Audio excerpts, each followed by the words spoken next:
So a random trader, whatever they do, it pays whatever the chain shows, hopes that the market goes their way, and equity curve looks like a coin flip or big peaks and troughs. The pro level trader filters every trade through rules, and this one rule is extremely important. They skip the ones that fail and let the 30% hit rate compound. When I say 30% hit rate, let's be clear. I choose 30% as our base level. With this strategy, you can easily be very successful with as little as a 30% win rate. Now, most people that do the strategy for the 0 DTE type of setup are going to see something between a 45 and a 55% win rate. And you might think, man, that is awfully small, right? Shouldn't I be going after the high win rate? Here's the thing that you perhaps don't understand or haven't really thought about. While a high win rate sounds fantastic and intuitive, there is a fundamental flaw with it. And it's just like going to the track. If you want to bet on the winning horse, you're going to have to pay a lot of money to get what is potentially a relatively sure bet. So you have to pay a lot to get a little. In other words, you have to risk a lot to get a little. Now, you think that the risk is good, so you don't mind paying that amount of money to get that small win. It works exactly the same way in trading. If you want to have certainty or relative certainty that you're going to win or a high win rate, then you have to risk a lot of money. And in trading, it's far more exaggerated than, say, a horse race. So in order to get that 80% or 90% win rate, you have to put a commensurate amount of risk up front. Now, you might think, I'm protected from the risk because it's a low probability that I'll hit it, and besides, I'll be able to risk manage my way out of it. And of course, I'm probably telling you something that you know for sure. That's not necessarily what happens. In fact, I can tell you for a fact that for 95% of you, eventually, over a 5-year period, it definitely doesn't. And that within that period, you're bound to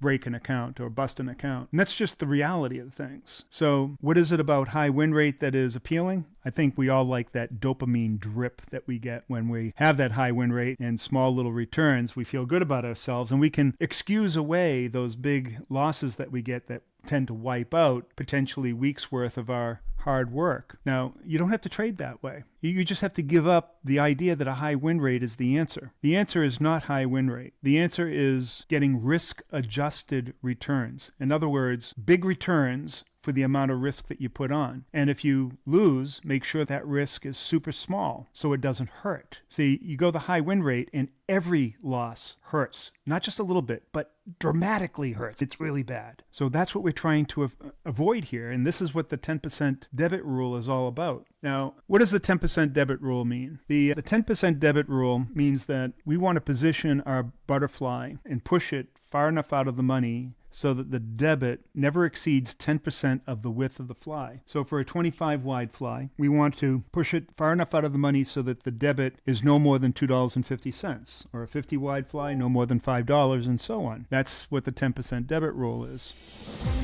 Thanks for watching, guys. I hope you enjoyed the video. And if you're interested in having the tools you need to become a profitable 0 DTE trader, check out the link in the description. Take care, guys.